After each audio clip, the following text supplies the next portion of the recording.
Bueno, ¿qué tal? Bienvenidos a todos al webinar de biomateriales.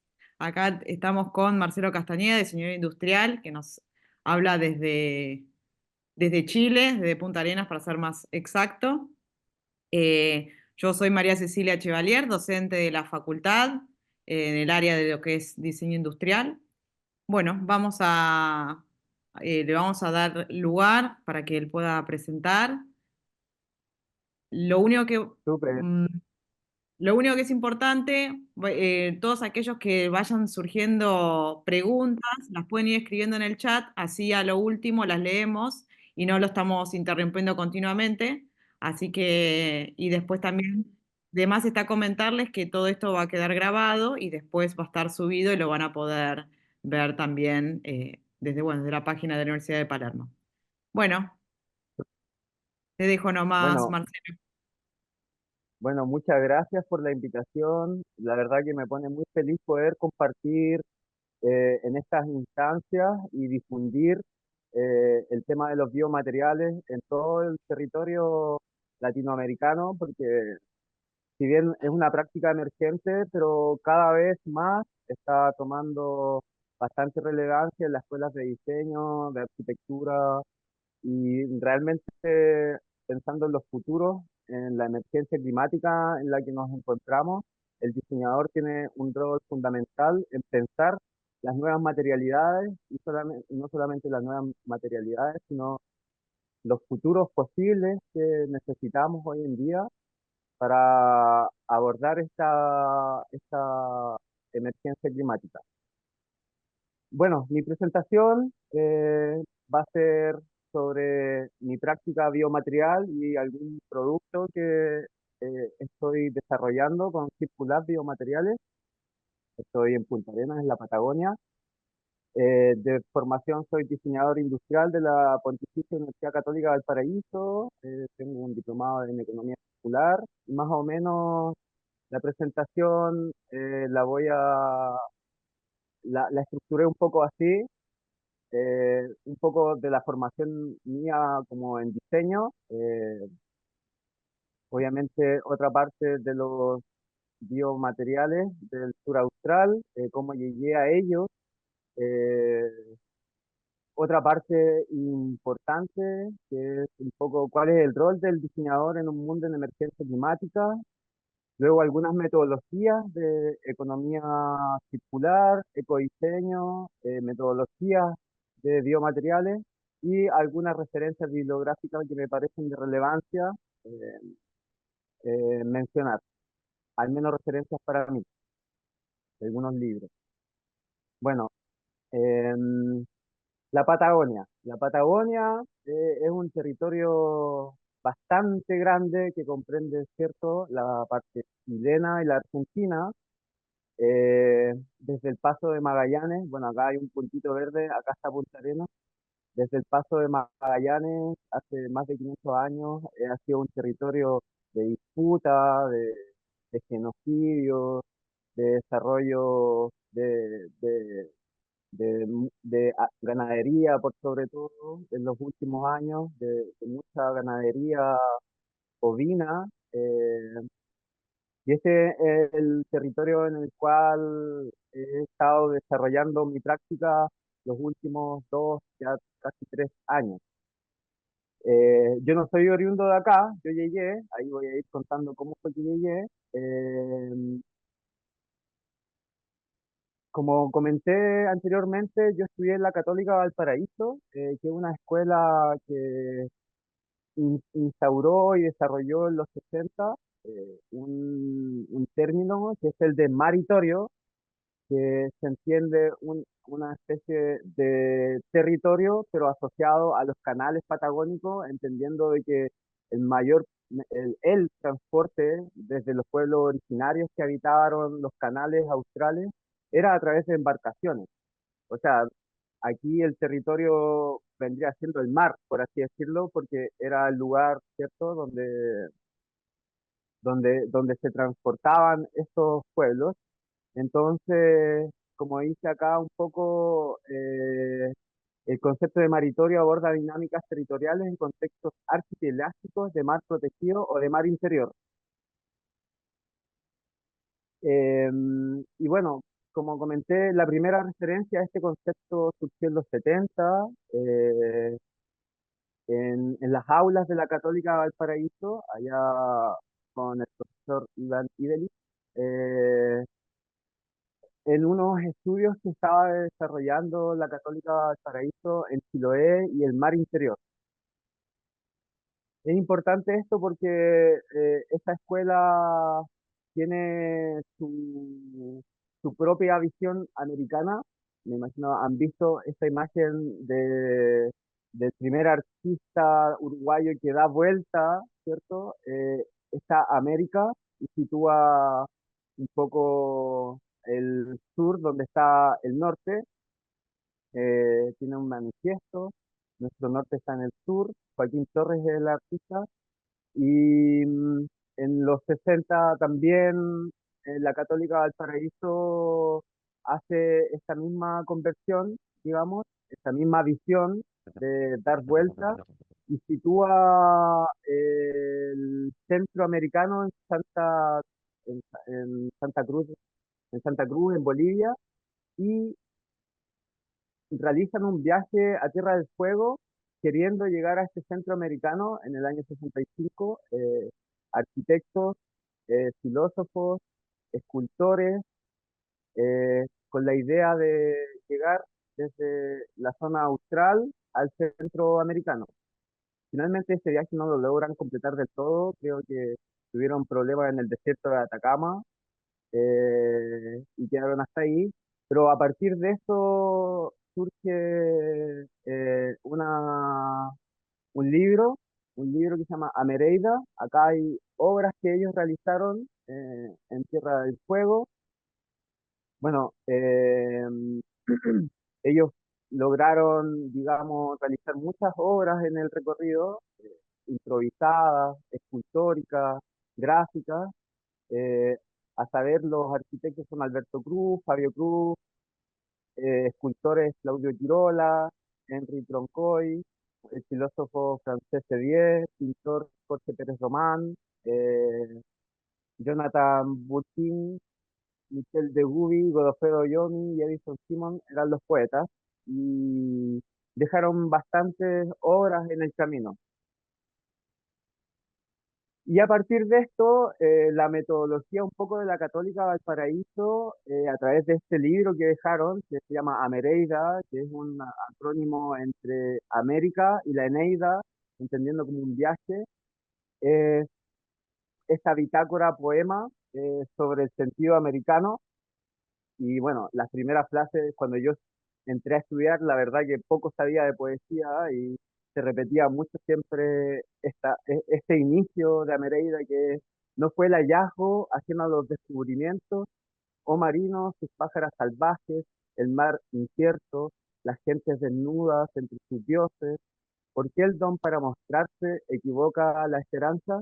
Y bueno, continúa con un tono muy épico esto que les comento, que es pensarse americano, pensarse 100% americano, y cuál es, digamos, esta esencia que tenemos como no colonial, ¿cierto? No por los descubridores, porque eso de descubrir, si ya había gente acá, en 1520 cuando pasó Magallanes, estaban estos pueblos acá en esta zona del territorio, en Tierra del Fuego, Tecna, obviamente Tehuelche, Abaniquén, en toda la Pampa Argentina, eh, ¿cierto? Entonces, desde esa visión, nosotros luego, yo ya estudié muchos años después de que ocurriera esto, pero era la esencia de la escuela, la poesía y el dibujo. Observar nuestro entorno y desde el diseño industrial era observar las posiciones, observar los gestos, pero siempre unido a la palabra. Eran dos cosas que eran inseparables. O sea, nosotros dibujábamos y desde el dibujo y la palabra, desde la observación, es que debíamos fundamentar nuestras propuestas de diseño. Pero esa era la metodología. Bueno, tuve la oportunidad de estar en Italia, en Génova, de intercambio luego. estos son algunos dibujos de Valparaíso, de los cerros. Alguien ha tenido la oportunidad de ir a Valparaíso, eh, que está llena de callejuelas en los cerros, casas que penden en completa suspensión. eh, bueno, esto, hay un anfiteatro. Valparaíso era la ciudad de estudio, ¿cierto? A la cual salíamos a dibujar y estábamos días y días y días dibujando, hasta luego que íbamos al taller y proponíamos una forma, un objeto. Pero sí, este paso era fundamental. Bueno, este es otro croquis en Italia también, en Génova, también era una ciudad-puerto, ¿cierto? Con muchos cerros, con algunos fuertes en la cima. Eh, Entre irme a una ciudad como Torino, preferí irme a Génova porque estaba más acostumbrado a este ritmo de vida de puerto. Además que al final todos los puertos están unidos por una misma historia de navegantes, ¿cierto? Cristóbal Colón salió de Génova. Eh, me gustaba mucho esta vida de los cerros, de los planes, de esta cercanía y relación que tienen los habitantes con su maritorio, como me llamaba mucho la atención siempre. Y este es un proyecto que desarrollamos ya en 2014 y es donde comienza a surgir una nueva pasión en mí, que es el cicloturismo. Nos Como proyecto tuvimos que diseñar una especie de membrana para viajar en bicicleta. Este es el proyecto que desarrollé junto con una compañera. Eh, Obviamente el trasfondo era eh, cuestionar el tema del nomadismo actual mediante un hábitat itinerante, eh, ¿cierto? Generar un hogar en tránsito, en viaje, y la verdad que fue un proyecto que quería destacar porque, bueno, de ahí continúa un poco a lo que hoy en día eh, es una pasión mía también, que es el de viajar en bicicleta, pero este fue el inicio, digamos. Este fue el proyecto inicio, que la verdad que fue un gran proyecto. Viajamos desde Valparaíso hasta el norte de la región de Valparaíso, a unos 150 kilómetros, una zona que se llama Quiriyuca, en una playita, y ahí fue que testeamos esta carpa itinerante.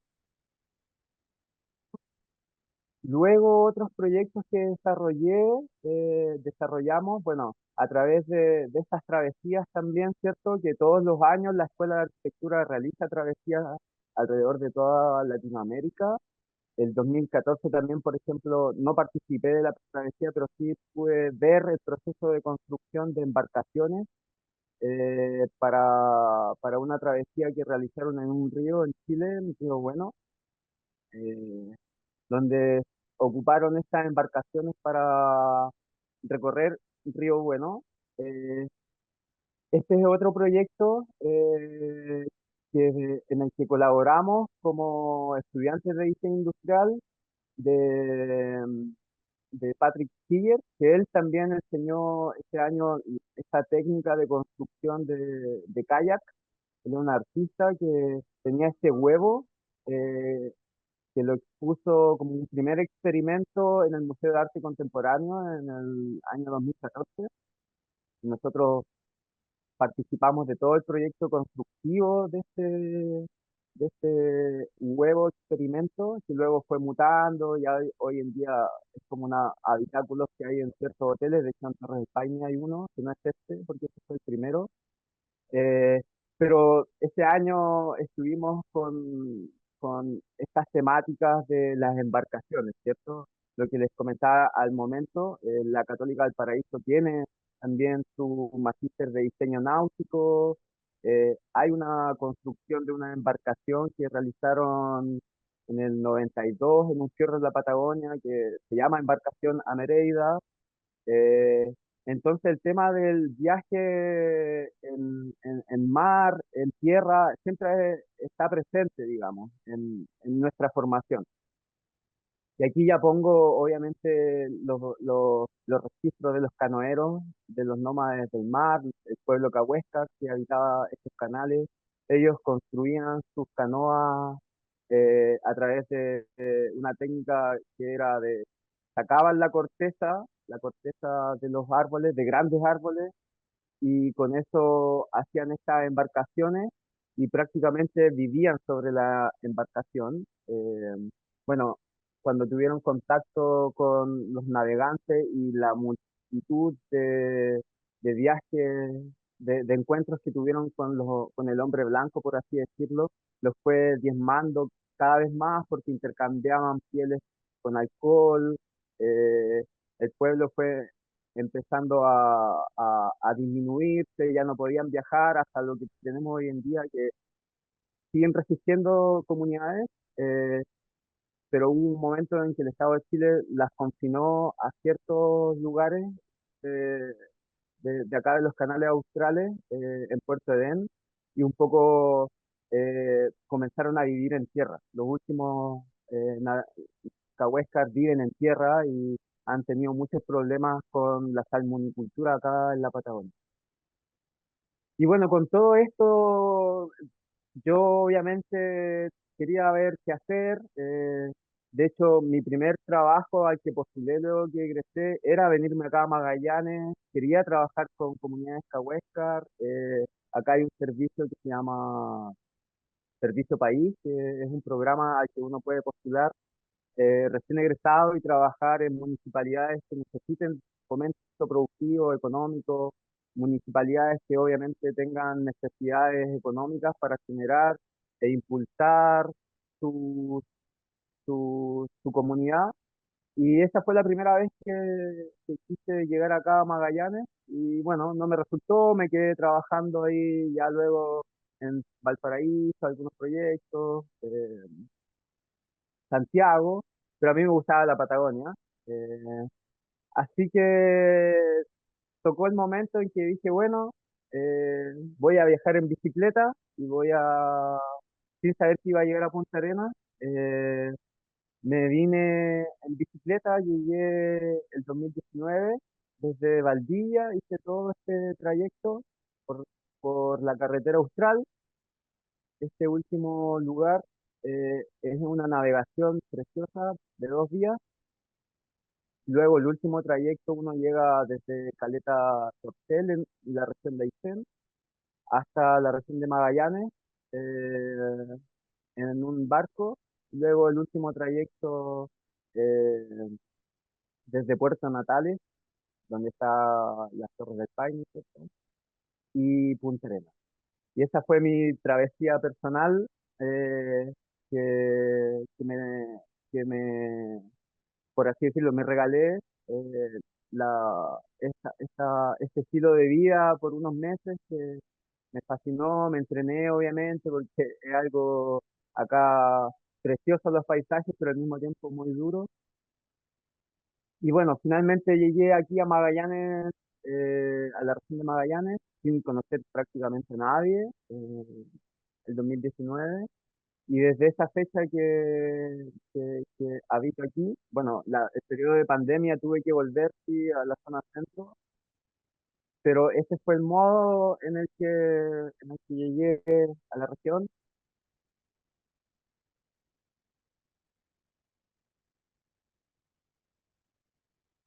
Y bueno, una región maravillosa, con glaciares, con los últimos glaciares, ¿cierto?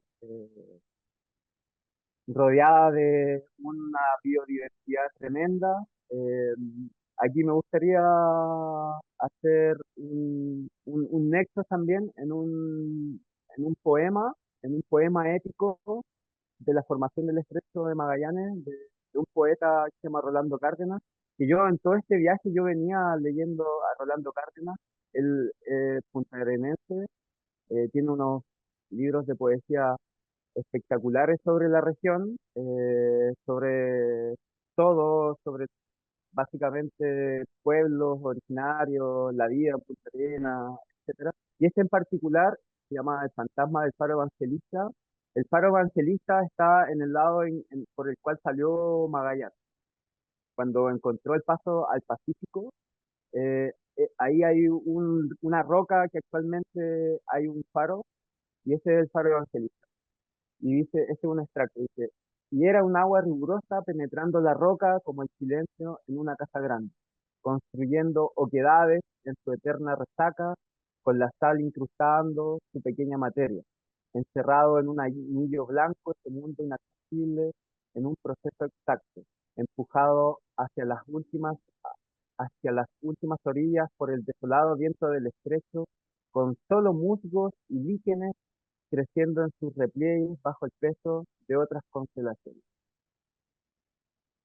Me gusta esta parte porque habla de los musgos y los líquenes, que son bueno, los líquenes son los primeros organismos que aparecen luego de los deshielos, o sea, son los que van comenzando a hacer tierra, son maravillosos, es todo un mundo, y la verdad es que a través hasta que no llegué acá fue que me empapé, por así decirlo, del reino fungi y de todos estos microorganismos en los bosques. Bueno, este es un croquis de la costanera, allí se ve todo el caos del estrecho Magallanes, vientos, eh, muelle Loreto.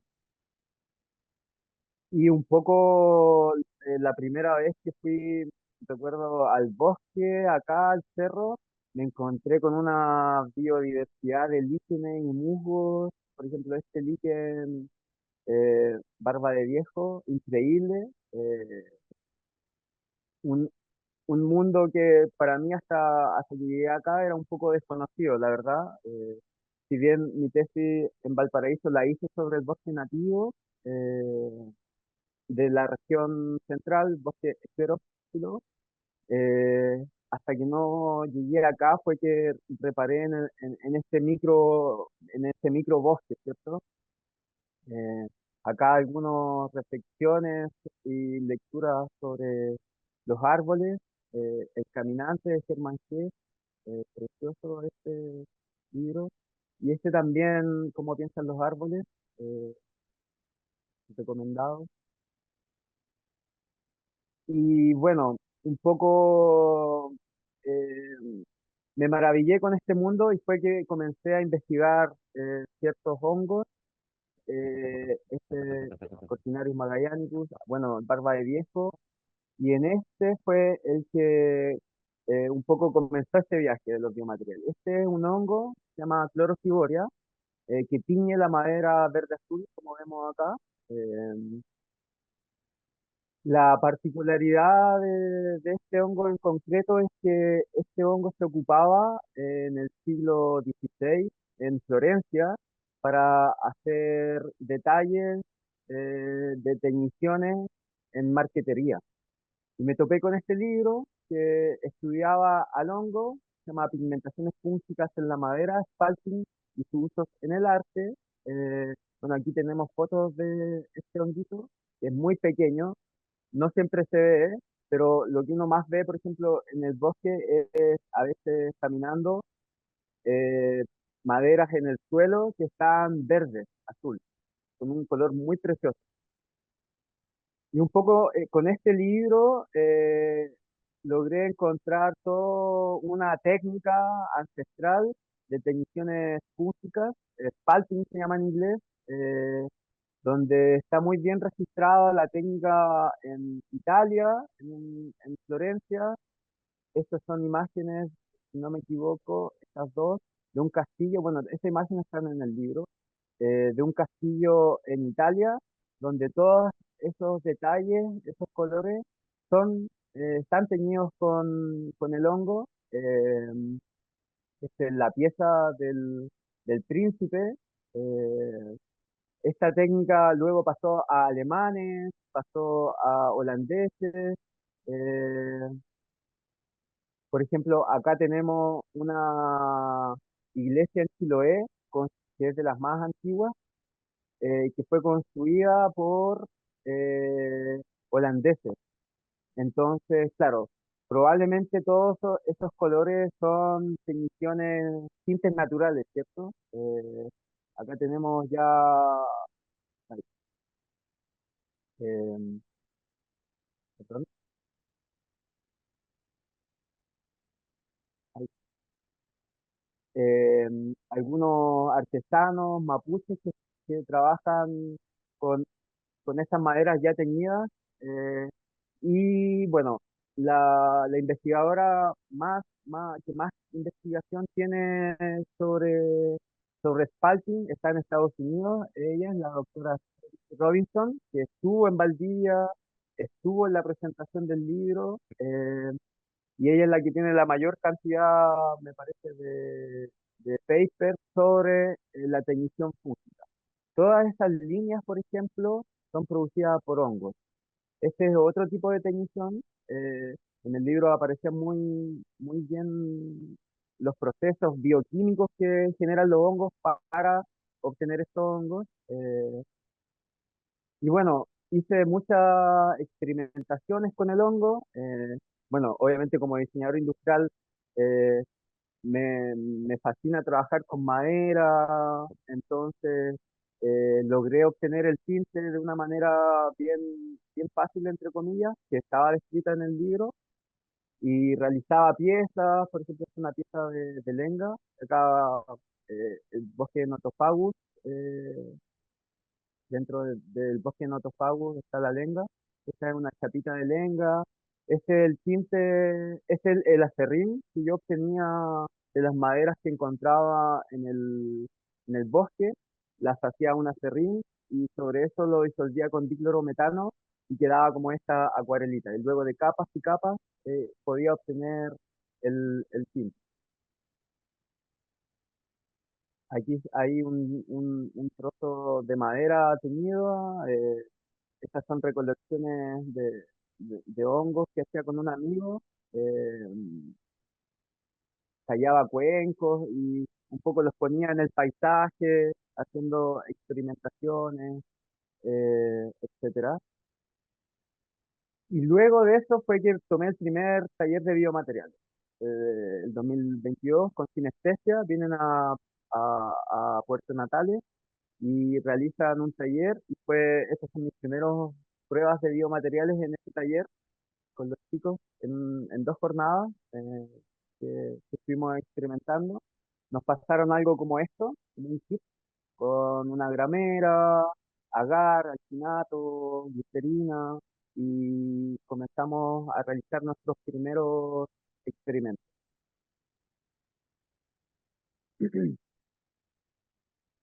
Y ya luego comencé a experimentar y ya comenzó mi proceso de ir probando con distintas materialidades. Por ejemplo, esta biolámina la desarrollé para el primer proyecto que hice acá en Punta Arenas con un colectivo artístico, el colectivo Última Esperanza, con la barba de viejo, con el líquen que está pegado al tronco. Realizamos un primer proyecto. Este año, 2022, estuve en una formación de nuevos medios, eh, por lo que desarrollé esta biolámina como soporte lumínico para proyección. Eh, Esta fue la biolámina que desarrollamos para luego hacer una especie como de habitáculo que quedó como en prototipo para cubrir este habitáculo, un poco también inspirado en las formas de habitar de esos pueblos que construían unas especies de naves, ¿cierto? Y las cubrían con cuero animal de lobo. Y este año ya fue el primero en que ya comencé a desarrollar ciertas biomaterialidades, observando el paisaje. Acá está el líquen, el barba de viejo, Isnea barbatia. Y también comencé a experimentar con hongos. Bueno, este era un render de un poco la propuesta en la que se iban a proyectar estos peces de capullo, cubiertos con esta biolámina que desarrollé de la barba de viejo. Y luego también me tocó experimentar con los materiales de hongo, micelio. Acá tenemos un hongo que es descomponedor de madera, que es el cola de pavo, realmente es de este color, el cual uno extrae el micelio directamente desde el bosque. Ahí estoy yo, con un tronquito, y estos de acá son los orejas de pavo. Eh, Como mencionaba, estos hongos descomponen la madera a través de un proceso en el cual ellos se alimentan de la lignina. Entonces, estos hongos son lignocelulósicos de pudrición blanca y generan en medios controlados, esto en una placa Petri, uno hace un PDA y pone un trocito de este micelio en una placa Petri y esto se alimenta y vemos viendo cómo va creciendo el micelio de manera eh, circular, por así decirlo, radial, hasta generar esto, que luego uno, después de este proceso, este es un taller que tomé, un poco pasa esto, ¿no? Hay otros procesos previos, pero por ejemplo, acá se ve un poco el sustrato. Este sustrato es acerrín de mueblería. Como el hongo se alimenta de la lignina, este sustrato funciona perfecto para este hongo. Hay otros hongos que se alimentan de otras cosas, también se pueden hacer. Este fue un taller que tomé en Concepción, con Taller Percan, también un chico autodidacta, Pedro, sequísimo, y desarrollamos este producto, este vasito, perdón, que él tiene los moldes en 3D y lo teñimos con unos tintes de maqui natural, un fruto de acá. Experimentamos tiñendo el micelio, porque este micelio es blanco. Ahora él está trabajando con otros micelios que son rojos, que el micelio ya es rojo, que son también espectaculares. Y acá sí podría hacer una reflexión en torno a la práctica biomaterial, que bueno, para estos, si bien todos estos biomateriales son biobasados, después un poco ahondaré en eso, y estos son donde un organismo se alimenta y crece. Aquí el organismo está como una fábrica, por así decirlo. Y trabajar con micelio requiere un poco más de cuidado en cuanto a, obviamente, a trabajar en una zona higienizada y también tienen que estar, por ejemplo, las cosas, obviamente, higienizadas, el espacio, y a veces ocurren cosas que uno no puede controlar. Me pasó que, por ejemplo, de hecho, esto es de otro alumno, porque mi casita eh, quedó hasta la mitad con el micelio y la otra mitad quedó así natural, o sea, no se alimentó. Y ese tipo de cosas uno a veces no sabe cómo controlarlas y cuando uno está produciendo, tal vez cuando ya quiere escalar, por así decirlo, una producción, es un poco más complicado porque son muchas variables que uno desconoce de estos organismos que tal vez pueden dificultar un proceso un poco más industrial. Por ejemplo, si quisiésemos hacer 500 de estos objetos, eh, no, hay que tener un cuidado mucho mayor. Eh,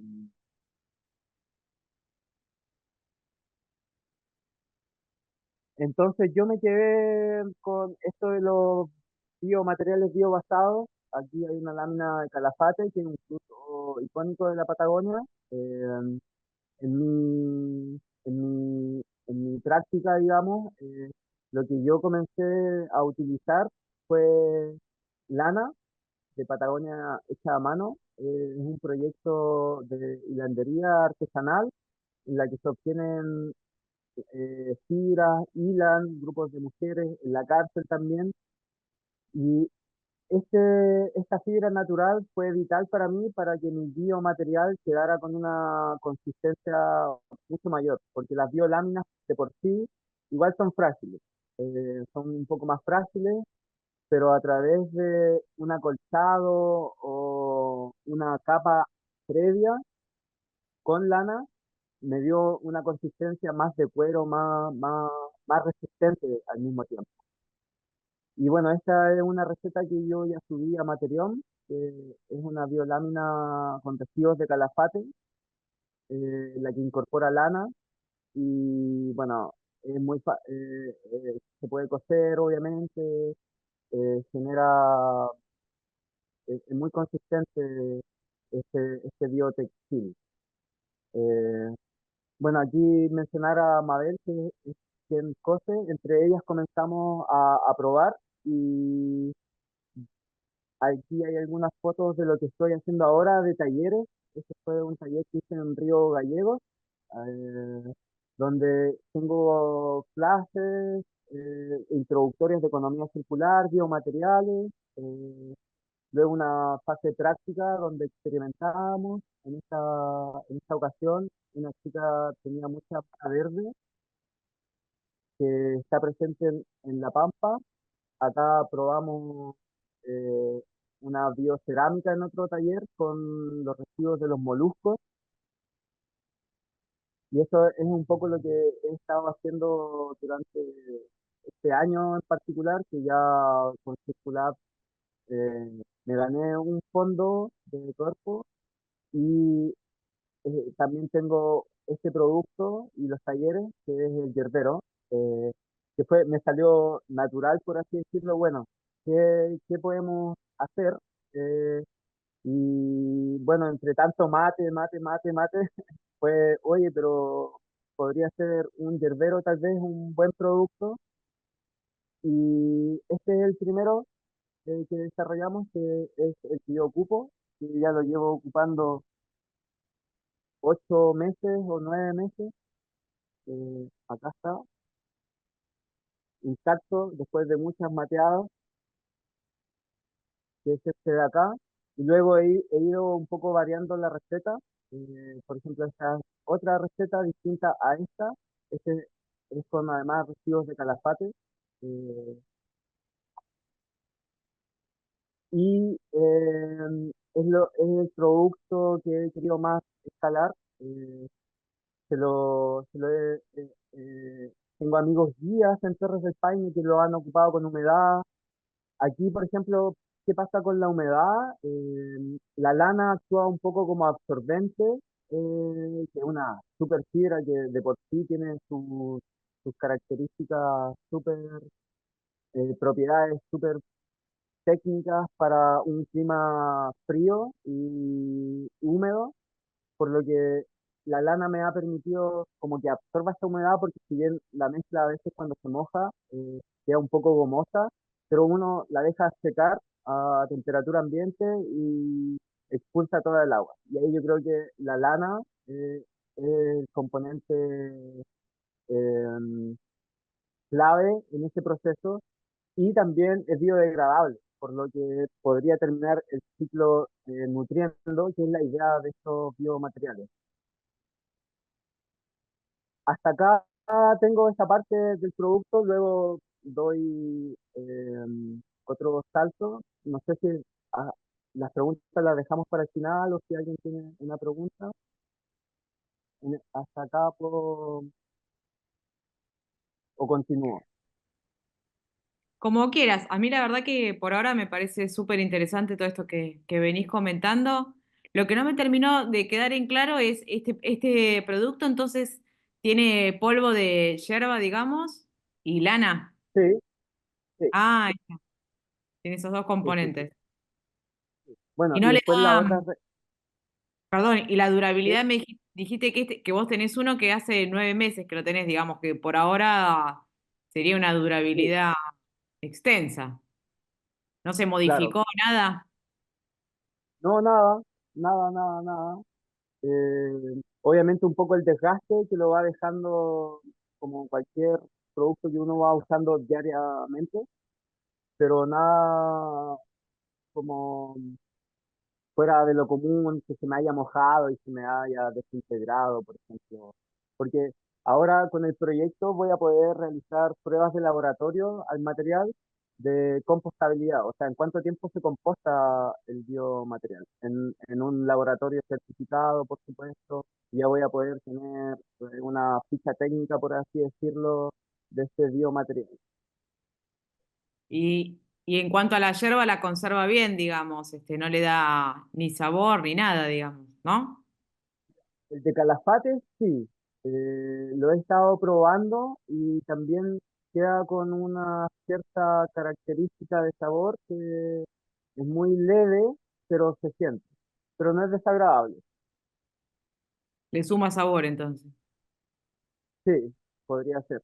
Y ahí podría comenzar a mezclarle otras hierbas en el proceso para que en el fondo este estuche hierbero le dé cierto sabor leve a la hierba mate que Con el quisiéramos. tema, oh, buenísimo. Y con el tema del espesor, digamos, ¿eso cómo lo fuiste trabajando?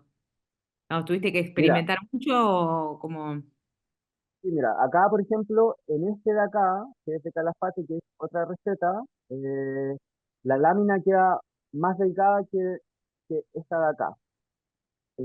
Acá yo ocupo alginato, que es un poco más espumoso la mezcla, queda más consistente versus esta que tiene agar y gelatina y queda mucho más delgada. Son dos procesos, bueno, eh, los componentes que se ocupan como el alginato, el agar, generalmente la carragenina, eh, dan características distintas a la consistencia de las bioláminas. Y eso hay que tenerlo en cuenta.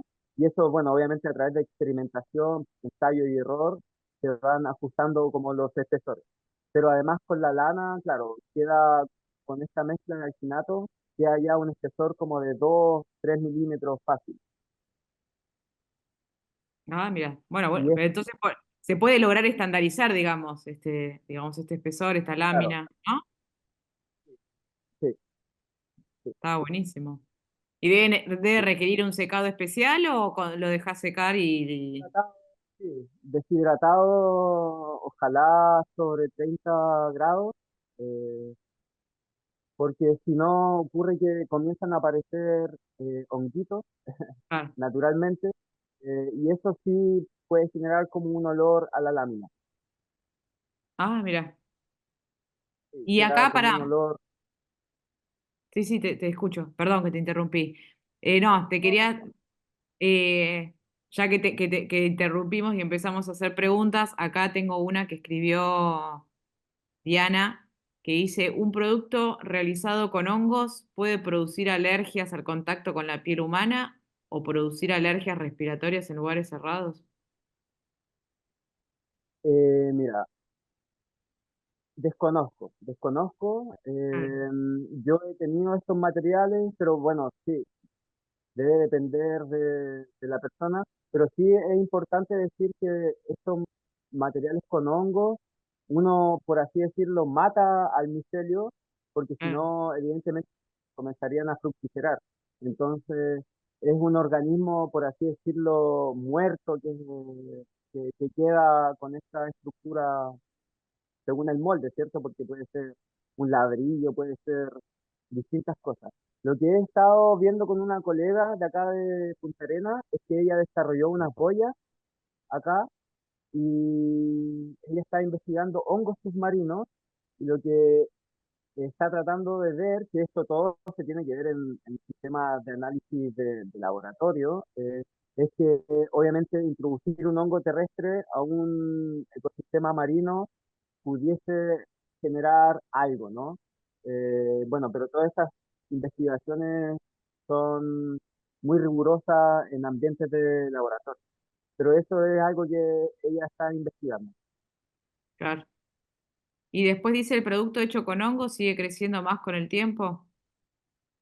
Claro, no, uno acá detiene el proceso de crecimiento, lo deshidrata hasta que el micelio muere, por así decirlo. Y después dice, ¿el material se pudre con la humedad? El de los hongos o el otro, las bioláminas. Bueno, voy a estar para los dos. No se pudre, no, yo tengo algunas bioláminas que hice en el primer taller, en este de acá, y de hecho todavía tengo una, esto era borra de café, creo que todavía tengo uno de estos, ya ha pasado más de 2 años y medio y no ha pasado nada. Todo esto en contexto de compostaje sí se va a biodegradar, pero en uso diario no, no debería por qué desintegrarse, por así decirlo. Perfecto. Bueno, continúa, no sé si vos querés comentar algo más que me dijiste. Un poco la última parte que tiene que ver con esto, con el estado actual, de cuál es, por así decirlo, nuestro rol como diseñadores en todo esto de la economía circular. Bueno, este es una imagen del estrecho Magallanes. Acá están los bosques de Huiro, Macrocystis pirífera, más antiguos del planeta. Este organismo, la Macrocystis pirífera, es el organismo que más crece en condiciones óptimas, eh, casi 50 centímetros diarios, puede alcanzar hasta 70 metros de altura. Y bueno, ¿cuál es el rol de los ecosistemas, cierto, de las algas? El 50% del oxígeno del planeta la producen las micro y las macroalgas. Los océanos son capaces de capturar y han capturado el 40% del dióxido de carbono emitidos por nuestra sociedad industrial. Y aquí también hay un tema con los biomateriales.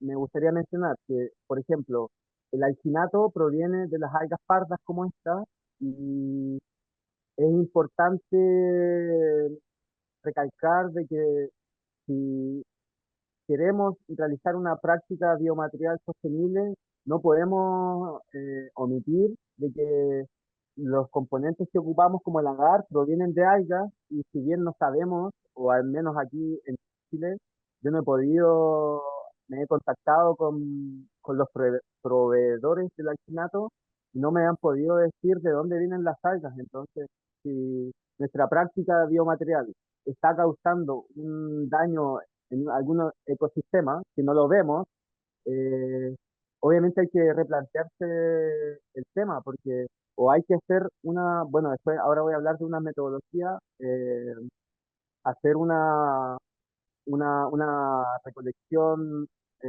sustentable es esencial. Entonces, bueno, como les comentaba, me gustaría brevemente hablar un poco ahora del contexto climático actual, que es de relevancia porque llevamos, el planeta ha superado el 1,5 grados que se había fijado en los objetivos de desarrollo sostenible. Ya llevamos casi 13 meses con temperaturas récord máximas, lo que nos debe movilizar y no paralizar. Y dentro de esto es que nuestra práctica biomaterial se debe situar en este nuevo modelo de economía circular que propone la Fundación Ellen MacArthur, que bueno, hay mucho material, pero básicamente son tres los principios. Acá tenemos, por ejemplo, lo de la economía lineal, que todo es desechable, o sea, el diseño industrial surgió en un contexto económico en el que eh, el país, el primer mundo necesitaba reactivar la economía de Estados Unidos, entonces aparecieron movimientos, ¿cierto?, donde había que estilizar los productos para que se vendieran, y en eso aparecen todos estos conceptos como la obsolencia programada, se crea la basura a través del plástico, la basura del plástico tiene a los ecosistemas marinos en un estado realmente preocupante.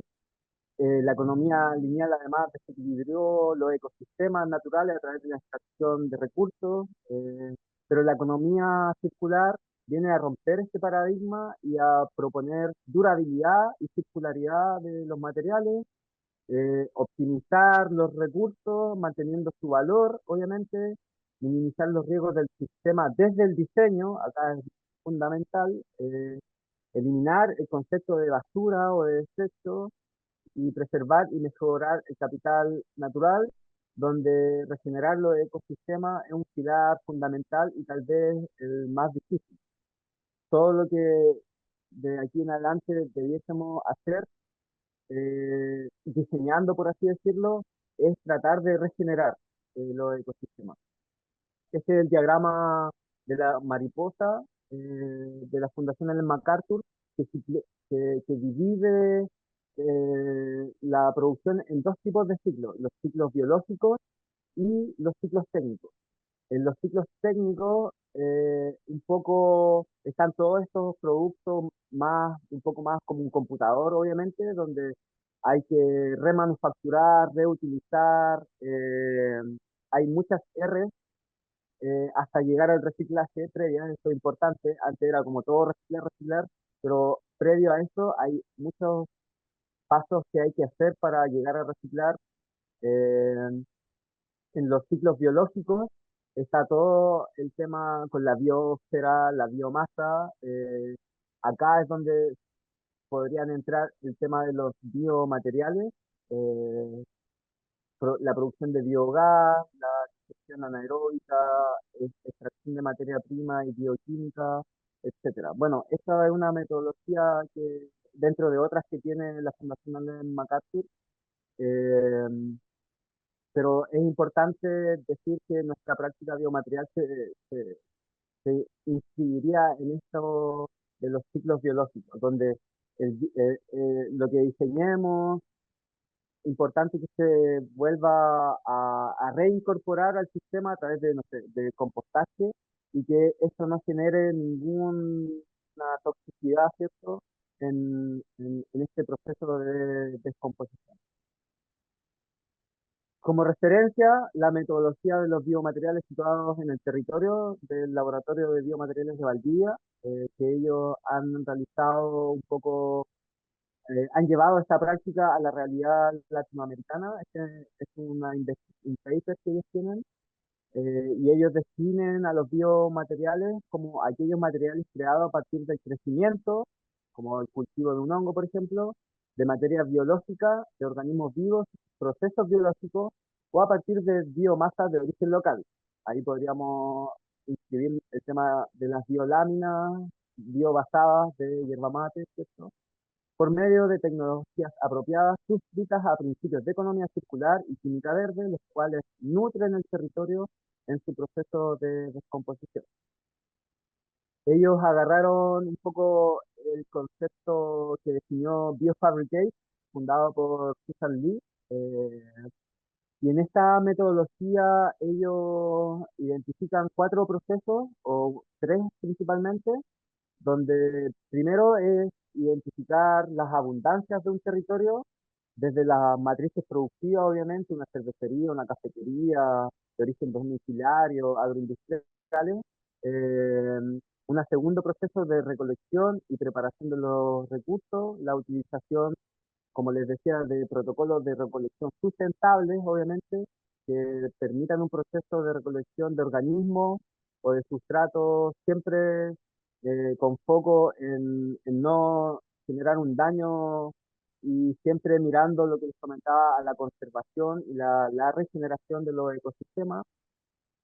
Y ya una tercera fase de transformación de material, que ahí es donde elegimos, por ejemplo, o trabajar con un hongo o con kombucha, a través de un proceso de biofabricación, colaborando con organismos para la conformación de este material, o también a través de un proceso, por ejemplo, de biobasado, que en mi caso es el camino que decidí, porque tal vez entendí que podía ser un poco más escalable el proceso productivo simplemente. Pero trabajar con hongos también es una gran oportunidad, porque uno igual se conecta con estos ciclos biológicos naturales que son otros tiempos también. Y ya una cuarta fase, que son una vez analizado ya todos estos procesos, quedarse con un material que es escalable, por su cantidad tal vez, por su disponibilidad, accesibilidad en el territorio. Después hay mucho más metodologías para trabajar con nuevos materiales, donde, bueno, esto está en una tesis también muy buena, se llama Desarrollo de un método Do It Yourself, que sistematiza la fabricación de materiales que se cocinan a partir de hidrocoloides y residuos orgánicos. Este es un esquema de 4 metodologías, de métodos, donde está muy bien descrito los pasos de, de cómo afrontar como diseñadores estas nuevas materialidades, desde la sensibilidad, desde estos análisis pertinentes territoriales, de, de, de ver qué queremos, a qué queremos llegar y qué nos pueden permitir estos biomateriales a través de nuevas sensibilidades.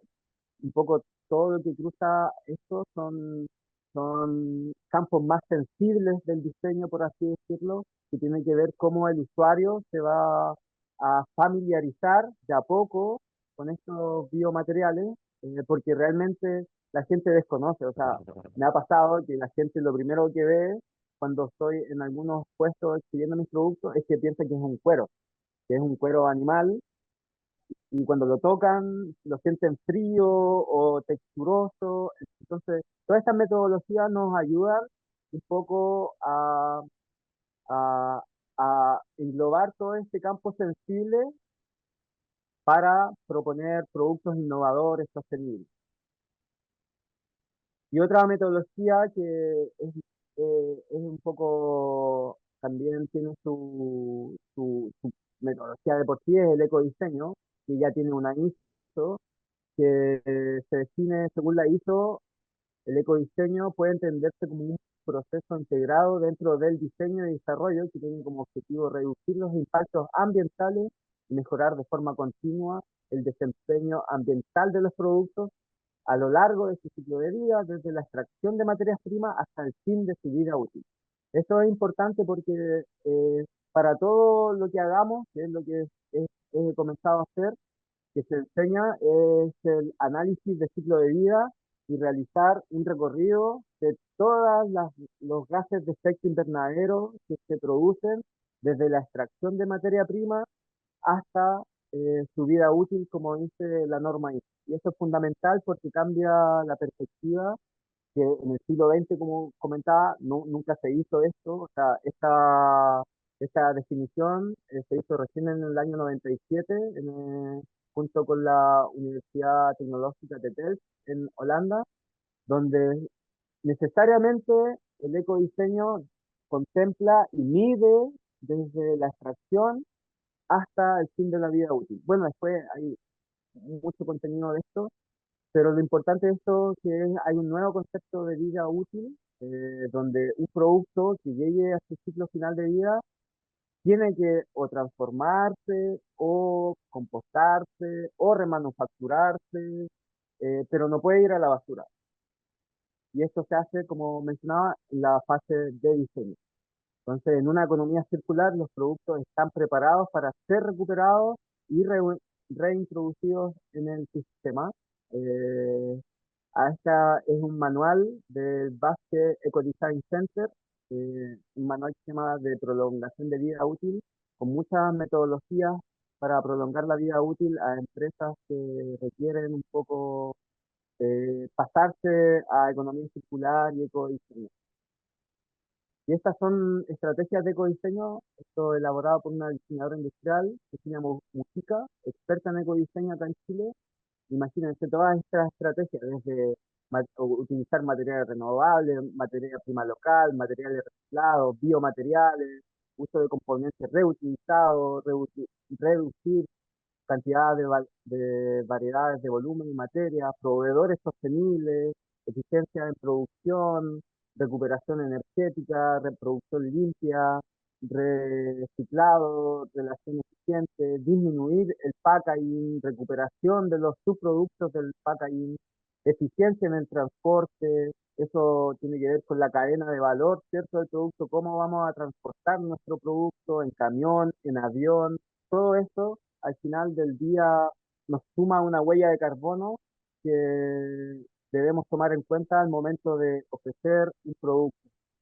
Luego, obviamente, hay cosas más de diseño mismo industrial, como que se pueda desamblar, que se puedan, obviamente, modular y sean fáciles de hacer los componentes, reparabilidad, reacondicionamiento, materiales como recuperación energética.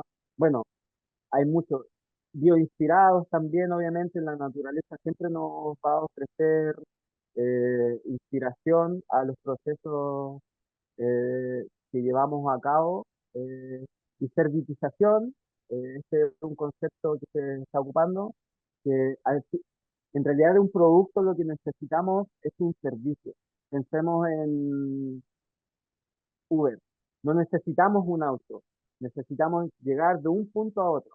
Pensemos en Spotify, ya no necesitamos un CD, necesitamos escuchar música. Bueno, estas son muchas estrategias. Y de lecturas recomendadas, bueno, este es fundamental, ya en los 70 yo lo leí cuando estaba en segundo año, que fue la gran referencia hoy en día que hay de diseño sostenible y social. Y para que se hagan una idea, en el año 70, 71, 72 este libro, así es como parte el libro. Hay profesiones que son más dañinas que el diseño industrial, pero muy pocas, y posiblemente solo hay una profesión que sea más insincera, el diseño publicitario dedicado a convencer a la gente para que compre cosas que no necesita, con dinero que no tiene, para impresionar a personas a quienes no les importa, es quizá la especialidad más falsa que existe hoy en día. El diseño industrial, al confeccionar las cursis estupideces pregonadas por los publicistas, logra un merecido segundo puesto. Bueno, fue muy criticado Víctor Papanek, pero hoy en día es un visionario porque logró realizar un poco, ¿cierto?, una postura radical de que ya estaba viendo el mundo, el primer mundo, eh, obviamente con este consumo excesivo de objetos de plástico, de cosas que realmente no solucionaban la vida de las personas. Y bueno, ahí en el libro él dice que como diseñadores tenemos la opción o de diseñar para el 2% de la población que puede comprar sus productos o realmente solucionarle la vida al resto del 90% de la población que realmente tiene problemas que necesitan ser solucionados por los diseñadores. Otro libro muy fundamental, creo, de hace unos años es Autonomía y Diseño de Arturo Escobar, que él pone en perspectiva el diseño ontológico y cuál es el rol del diseñador en las transiciones ecológicas que está viviendo hoy en día. Él trabajó con diseñadores en esta nueva práctica que es el diseño para la transición, tenía un ciclo de seminarios que hizo diseñar para el mundo real, pero ¿qué mundo, qué diseño y qué real? Dice, el diseño es ontológico porque cada objeto, herramienta, servicio o incluso narrativa en los que está involucrado crea formas particulares de ser, saber y hacer. Es fundamental leer a Arturo Escobar en estos tiempos porque nos insta a los diseñadores a tener un rol protagonista en esto que es construir ontológicamente nuestro nuevo mundo, nuestros futuros posibles, mediante una observación sensible de nuestro entorno. Otro muy bueno es El hongo del fin del mundo, de Anna Tessin, que habla de estas comunidades de recolectores de matsutake en el norte global, China, Finlandia, Estados Unidos, que tienen una conexión con esta recolección en un sistema donde estos hongos crecen en lugares deforestados y deforestados por el humano, y aparece esta oportunidad mágica a través de un hongo que crece en lugares donde el hombre ha dejado una devastación en los bosques. Cuando todo diseña, de Encio Martini, diseño social, John Takara también, tiene un blog muy bueno, él arma encuentros, eh, diseñando para la vida, tienen una perspectiva social, de innovación social muy importante, que es fundamental tener hoy en día. Y para finalizar ya el equipo, Fernanda, es mi pareja, que ella también trabaja con proyectos de innovación acá en Magallanes. Bueno, ahí están las manos de Mabel. Yo me he dedicado 100% a estudiar los biomateriales en sí, y ella entre ambos vamos co-diseñando y viendo y mejorando las costuras con el saber de ella. Y para finalizar, como dice un mensaje Arturo Escobar, a rediseñar y a rediseñar. Y bueno, ahí está el Instagram de Circulab. Y muchas gracias a todos por escuchar. Y dejo abierto si quieren algunas últimas preguntas. Bueno, la verdad que me parece súper interesante todo tu recorrido, ¿no? Y toda la información que nos estuvimos, o sea, las fuentes que nos estés brindando. Me parece que hay una pregunta fundamental, y estoy totalmente de acuerdo con vos, que nos tenemos que hacer todos los diseñadores, ¿no? Esto de dónde provienen los materiales que utilizamos. Porque como bien Sí, decís vos, digamos, por más que sea biomateriales, bueno, hay que saber de dónde provienen justamente, digamos, eso que estamos utilizando y capaz cuando no se usan, cuando no son biomateriales, ¿no? Por ejemplo, mis estudiantes que suelen trabajar mucho con madera, bueno, también, ¿no? ¿De dónde proviene esa madera? O sea, ¿de claro, dónde provienen todos los materiales, ¿no? O sea, y por lo menos ser conscientes y tomar la decisión desde la ética propia nuestra de, bueno, si los vamos a usar o no los vamos a usar y bueno, empezar a tener más conciencia, ¿no? No solo del después del producto, sino de dónde viene todo lo que utilizamos, ¿no? Eso me parece que es fundamental, digamos. sí, sí, ese es el principal mensaje. O sea, desde el ecodiseño, que está muy bien estructurado, hay que medir y cuantificar todo lo que produce un producto finalmente, y que no puede terminar en la basura, finalmente.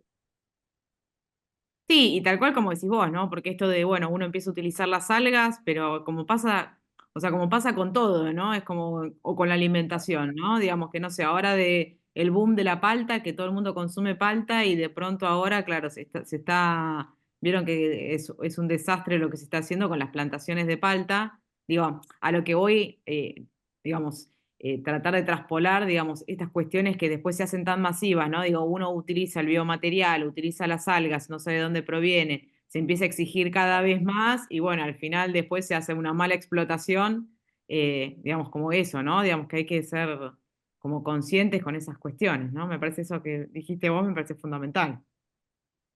Hay que buscar a proveedores sostenibles y que te muestren un certificado de que es un buen manejo de forestal, que al menos esté haciendo algo para generar un manejo regenerativo, que ahora se ocupa mucho el tema gracias a la economía circular, y también en la agricultura y la ganadería regenerativa. Elegir esos proveedores versus los otros, porque ¿qué va a obligar a que el otro pase a ser más sustentable? No porque, bueno, acá en Chile igual ya hay leyes que están un poco encaminando a eso, pero la idea es que a través de que nosotros seamos conscientes de nuestro proceso de diseño y busquemos proveedores que tengan certificaciones, vamos un poco a obligar, bueno, oye, pero todos se están yendo a mi competencia, entonces me voy a pasar a ser sustentable, no por algo ni de moda, sino porque que se entienda de que la sustentabilidad no tiene que ser parte de la regeneración que el planeta necesita, los ecosistemas. Sacarte esto de un poco difícil de pensar como un hombre, o mujer o un ser humano más bien a tratar de acercarse cómo los hongos funcionan, cómo las algas Sí. funcionan, cómo esta simbiosis que ha resultado exitosa durante millones y millones de años, e imitar esos procesos naturales. Sí, respetando, digamos, siempre, ¿no? Digamos, el medio ambiente, digamos, en sí. Sí, la verdad que y también lo que me pareció súper interesante, que yo la verdad que no desconocía, es este teñido con hongos en la madera, también me pareció súper interesante eso que mostraste. Después lo voy a investigar más, me Y ahí pareció. yo te puedo enviar la presentación, no tengo problema. Y este libro no está en PDF, pero tal vez me lo podría conseguir. Pero la otra doctora, la del Spalting, tiene muchas publicaciones sobre Spalting y ella tiene toda una nueva, están trabajando con nuevos tintes de hongos para productos en la madera, que también es muy interesante. Sí, la verdad que me voy a interiorizar porque me copó mucho, digamos, también ese tema. Yo que soy una fanática de la madera y siempre, digamos, trabajo con la madera, la verdad que me pareció súper interesante, digamos, todo eso. Bueno, no sé si alguien Súper. quiere hacer alguna pregunta, si alguien quiere, por ahora, bueno, esas preguntas que habían hecho, si alguien quiere comentar algo, si no, vamos ya por cerrada, digamos, la charla.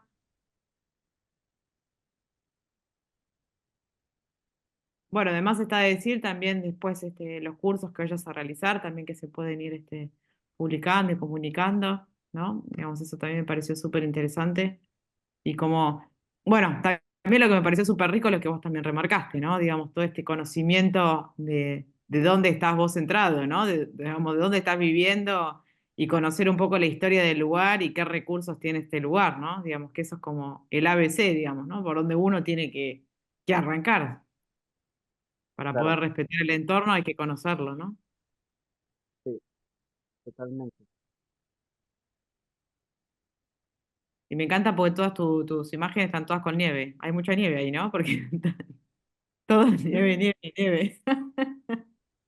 Sí, sí, o sea, bueno, el cambio climático igual ha afectado a la cantidad de nieve. Ahora está pasando un poco como a más lluvia, pero sí, este invierno nevó mucho acá en Punta Arenas. O sea, no llovió mucho, no nevó mucho, sino que cuando nevó, nevó en gran cantidad. Ah, claro. Pero nevó 4 o 5 días acá en la ciudad. Obviamente ya en La Pampa o afuera en la montaña mantiene mucha nieve, pero en la ciudad misma, sí, Bueno, acá en pero la parte sur también sucedió eso, que digamos que se adelantó la nieve y hubo bastante catástrofe, digamos, ¿no? Con los animales y todo lo que fue la ganadería, fue complicado, digamos. Bueno, acá te sí, dicen muchas gracias, fue todo muy interesante y además el posicionamiento. súper, Bueno, para comunicarles a todos, como ahí lo publiqué, que lo puse en el chat, van a poder, si quieren, aquellos que no hayan podido tal vez ver toda la charla, o si la quieren rever, o si después quieren también comentarlo con otros compañeros, digamos, ahí va a estar subida, ¿sí? Dentro de un par de días estará subida en ese link que puse de YouTube, todas las conferencias, y están las anteriores también, y se seguirán subiendo las que se seguirán haciendo a medida que pasen las semanas. Bueno, ahí te siguen diciendo, excelente, que es todo muy inspirador, nuestro rol como gracias, diseñadores. Sí, la verdad que eso es como súper. Bueno, ahí también muy interesante, gracias. La verdad que súper todo. súper. Bueno, Ah, gracias a usted por invitarme. Además soy fan del cuaderno de diseño de la U de Palermo y ahí también hay mucho material sobre sustentabilidad, economía circular, biodiseño, no, muy, muy buen cuaderno. sí, eso es fundamental, lo que también lo que nombrás, porque digamos, a veces esos cuadernos pasan de largo, uno que los tiene ahí, a veces los estudiantes lo pasan un poco de largo y está bueno poder remarcar continuamente que realmente que es una fuente de información increíble, ¿no? Que hay mucho trabajo ahí y que la verdad que Sí, sirve, digamos, buscar esa información. Es muy útil. totalmente, totalmente. Bueno, muchísimas gracias, Marcelo, por tu tiempo, muchísimas gracias por toda la información que nos brindaste, la verdad que es súper, súper. Me encantó Gracias. y bueno, nos mantenemos en contacto. Puesto. Un Saludos y bueno, abrazo, un abrazo un ya abrazo. a todo Chile. Gracias. Gracias. Chao.